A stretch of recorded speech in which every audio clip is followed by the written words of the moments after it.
Welcome back everyone, we're going to be picking up pretty much where we left off. We are making our final charge. We're heading for the Elite Four.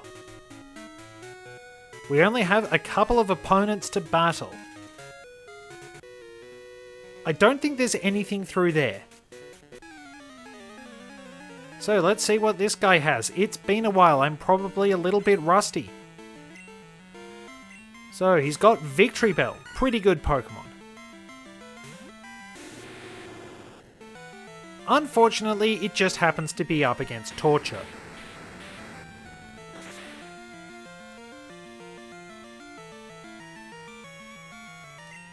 And down it goes.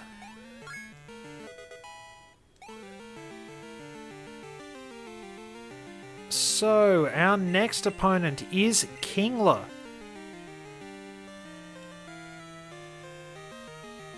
I think I'll give Dash a go nonetheless. Kingler is fairly powerful, but its special attack stinks. It can't use water-type moves very well. Let's go the Defense Curl rollout combo. Defense Curl will help against Kingler's physical moves, like Stomp. And away we go! Start out with a bit of chip damage because it does have decent defense. And Bubble Beam won't do much for Kingler in any generation. That said, my special defense isn't exactly great either.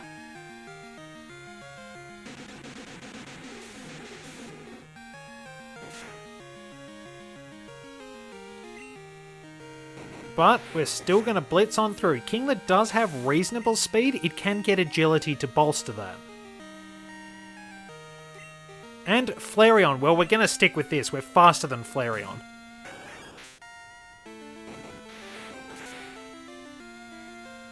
I believe you can get Gavin's number and call him for a rematch. And there we go. Yeah, life is tough, but it just makes the successes all the more worthwhile. So let's pop Dash at the front of the party.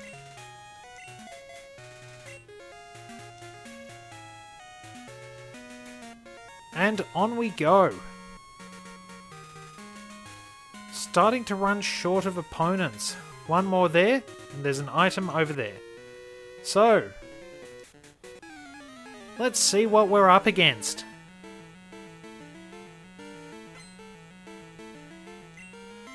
Cool Trainer Jake has Parasect. As I've mentioned, very handy if you want to catch Pokemon in later generations. So we'll slug it a couple of times with Strength. Should be enough to take it down. Or we get a critical hit and take it down in one shot. Nice work. And Golduck should be able to handle that. A fairly well-balanced Pokemon, but not a lot stands out about it. Of course, there is the age-old question, why is the duck that more commonly exhibits psychic powers Golduck, but the one that's yellow Psyduck?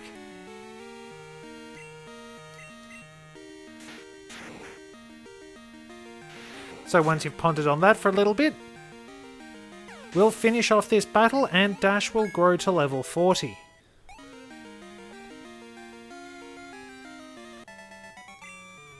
There we go, another one under our belt, and he is not ready. So do we have any more opponents? One more. And I'll switch to Mersey for that, but I'll grab the item first.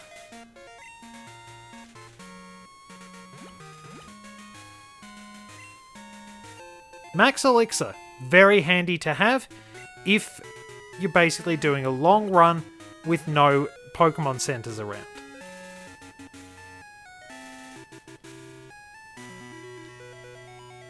Alright, let's take on this final opponent.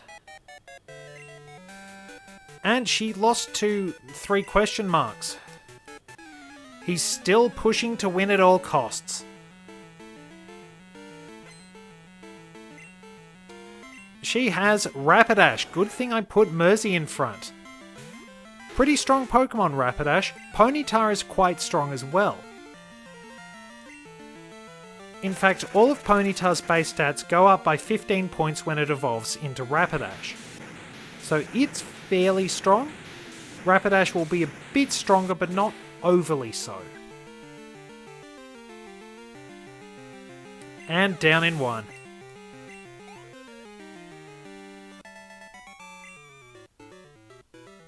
So there we are. And we have a call from Bugcatcher Wade harassing us. Oh, he actually wants to battle. I think I'll have to go back and do that once I've completed this episode, because he was annoying me about the bug catching contest. My game still thinks it's a day ahead. So, speak to this guy. And we have the 8 badges of Johto. No fancy gates this time. We can't get into Kanto or go to Mount Silver. We can, however, go into Victory Road. We do have a new Pokemon to find here, but I'm going to use Repels to get through the place, or as far as I can. Victory Road in Gold and Silver is a major disappointment. That's not, though. There are no trainers in Victory Road. Well, one, admittedly, but apart from my rival, no one. No trainers can be found here. The strength puzzles are gone as well. It is hollow. It's not a challenge at all. And I will admit that is incredibly irritating.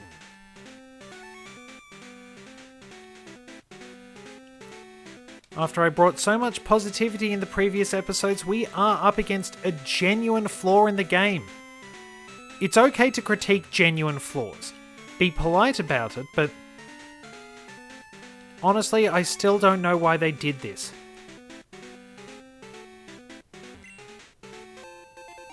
So an X special, which we really don't need. It just kind of makes everything hollow. Dare I say it, it really is a hollow victory. And that's going to be the title for the episode. It's much smaller, so much more appears to have caved in. It's just all meaningless. There isn't a point to this. So we'll pop the Repel on. We can find Rhyhorn here. Hopefully we will be able to catch it. But yeah, honestly, there's just no reason. And we have the TM for Earthquake. Finally, Gibson has a really powerful move available to him. And I shall teach that to him right now.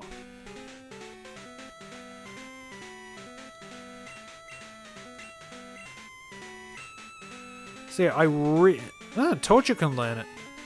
But we want Gibson to learn it. We're replacing Dig with it.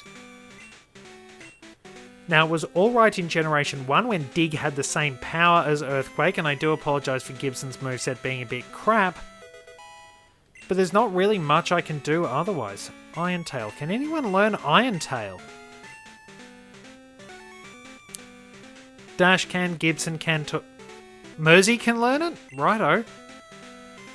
But I think I might actually teach Gibson Sandstorm. Because I don't use it very often, and I do want to give him slightly better moves. We'll get rid of Defense Curl because Sand Attack can be helpful. Well, I'm probably lying when I say that. I mean, I can always teach him Defense Curl again. Why is that a TM? There were some bizarre ones in the first 2 generations, honestly. Well, and we've headed out here. We're going to be battling our rival again. Hold it. Are you going to take the Pokemon League challenge? Don't make me laugh. You're so much weaker than I am. I'm not like I was before. I now have the best and strongest Pokemon with me. I am invincible! Wedge, I challenge you! Sorry, just had to reference GoldenEye there. So, our battle with our rival, and he has a full team. He's leading with Sneasel. It's still kind of jarring to see it completely off model. I'll have to see if Sneasel can actually naturally learn Fury Cutter. Most likely he taught it to it via TM, because I think it's only via TM in this generation. So it survived one shot, but we'll finish it with Body Slam. Fury Cutter will get a little stronger, but it's not going to do anything. Nice work, Mersey.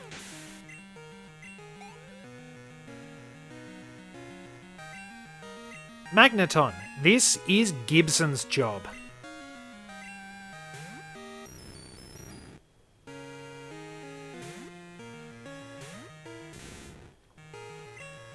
And let's show off our brand new Earthquake.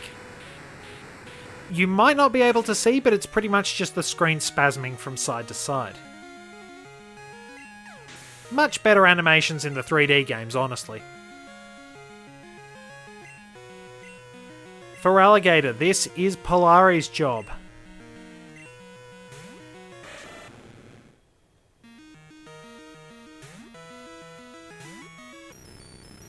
He is packing some pretty strong Pokemon, which is nice to see. Still not quite enough to prepare you for the Elite Four, though.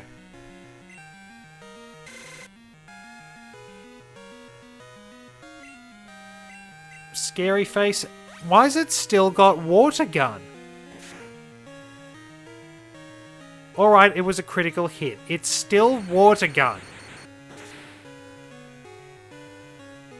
Much, much better in the remakes where it will get so much mileage out of Waterfall.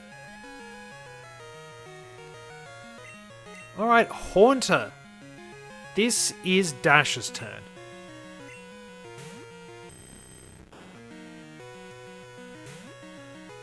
He needs to trade with someone. And let's drop a Shadow Ball on it, Dash. There we go, nice work.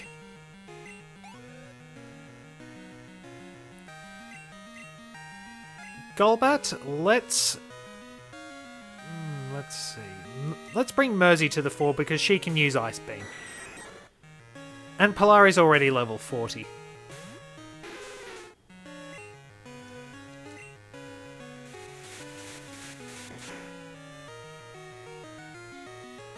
And down it goes. I love the animation for Ice Beam in this generation.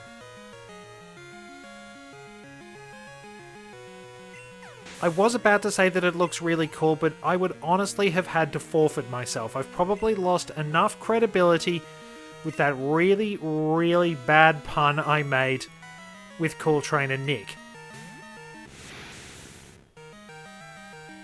To be honest, that was why I decided to call this a scenic tour.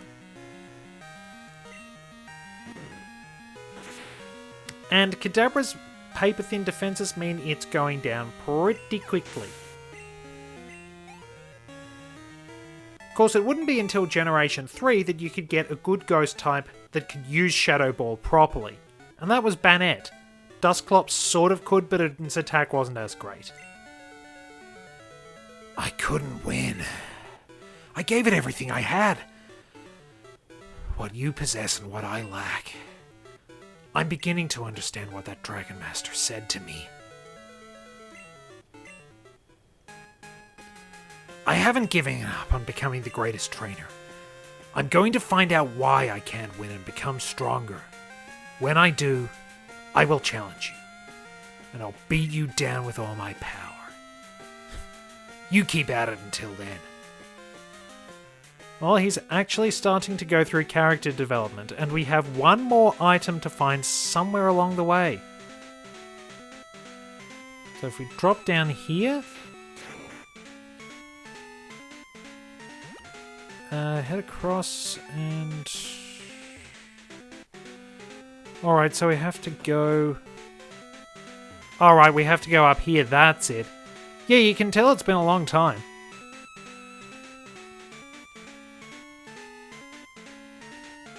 I don't even think the little area where you found Moltres is still available.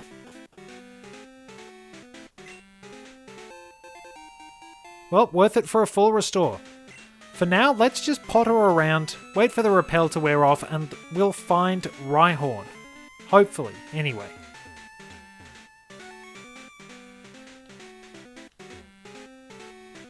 I think it's probably easiest to cut to when I do find Rhyhorn. So I'll see you then. Okay, here we go, second Pokemon in. Of course, I'm not going to be able to catch it with Mersey, but you know what, let's make Rhyhorn the spotlight Pokemon for today. Rhyhorn is a little bit of an oddity in terms of its type. It's listed as being ground rock for some reason, instead of the usual rock ground. Still functions essentially the same strengths, same weaknesses. Rhyhorn is generally portrayed as being very strong, but not particularly bright. Its powerful charges can smash pretty much anything in its way, but it's not very good at turning, and it sometimes forgets why it was charging in the first place. Despite its apparently idiotic demeanour, it is a fairly reliable Pokemon. Its physical stats are exceptional, and it packs great HP. It is, however, about as slow as you'd expect, and its special stats aren't very good. Rhydon is pretty much more of the same. Great physical attack, great defense, high HP, terrible specialist stats, and really slow.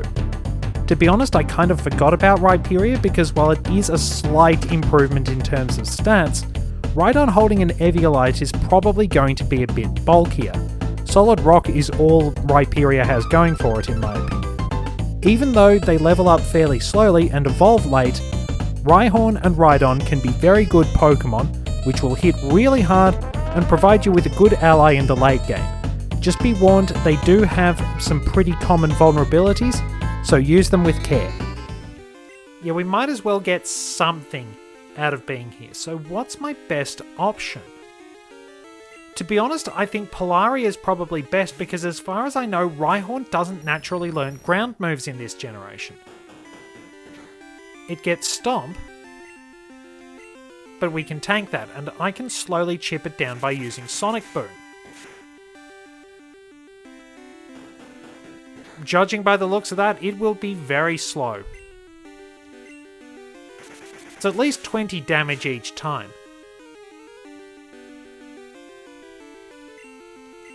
So we can pretty much regulate what we're doing, assuming it doesn't miss.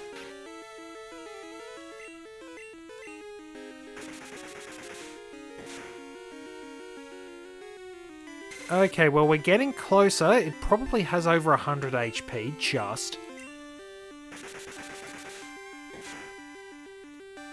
Alright, one more should do the trick. I have plenty of Ultra Balls, so we'll hit it with another Sonic Boom. Just over.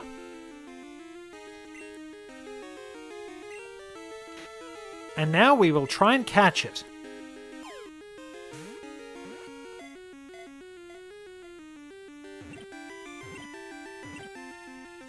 And there we are. It is nice to see that go smoothly.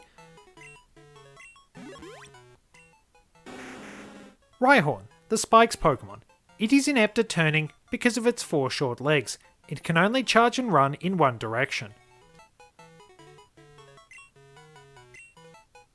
So with that done, we can step through the cave entrance.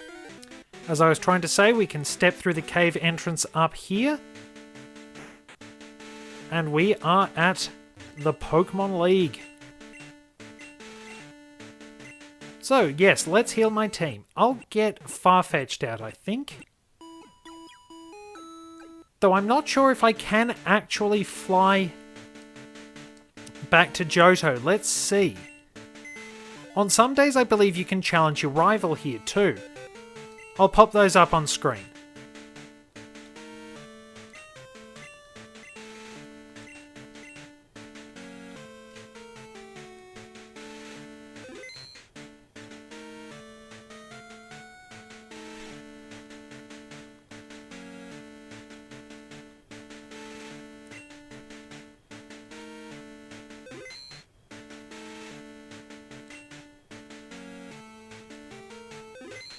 I've actually got Tentacruel out because there is an opponent I can battle a bit further down. I'll see if I can buy some repels here before I go. Max repels. Not very cost effective, but I'll take a few of those with me. So tell you what I'll do, I'll go and get that item and battle the trainer there, and then I'll go and battle Bugcatcher Wade to wrap it up. Alright, if we surf along here, we will find a location where we can use Waterfall.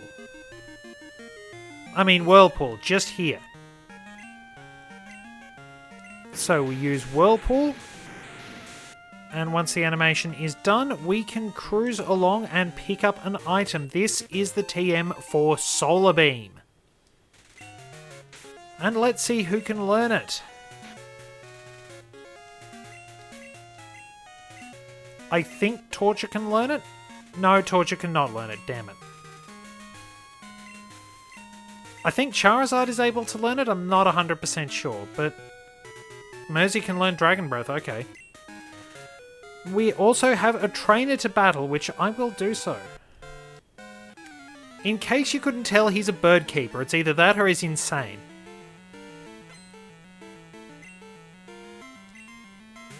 He could have swallowed a whistle, that much is true, but he is a bird keeper, and he is going to be put on ice by Mersey. Especially since Farfetch'd was a pain in the ass earlier in the LP. There we are, down in 1. And Mersey is level 40. Very nice work. So, why is... Okay, so we can actually rematch him. Alright, not too bad. We've got plenty of space for phone numbers then. So, I will have to head back. Oh no, wait, I can just sort of skip things. So, I'll head back to Route 31 and battle Bugcatcher Wade. That will wrap things up. See you there. Okay, we have finally made it to Route 31. You don't need Waterfall to go back from Kanto to Johto, because by the house where you get Sandstorm, you can just jump off a ledge. Let's wrap things up by battling Wade, and I've said that a few too many times now.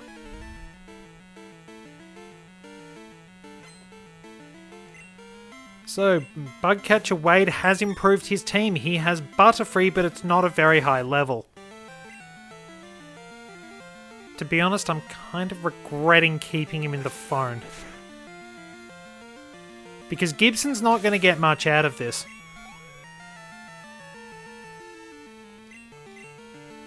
Oh dear.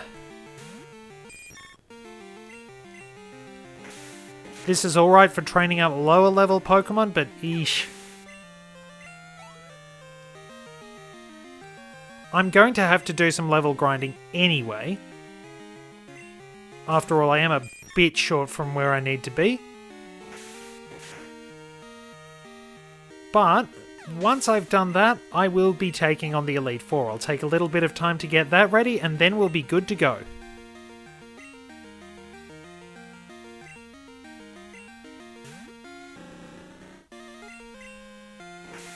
And there we are.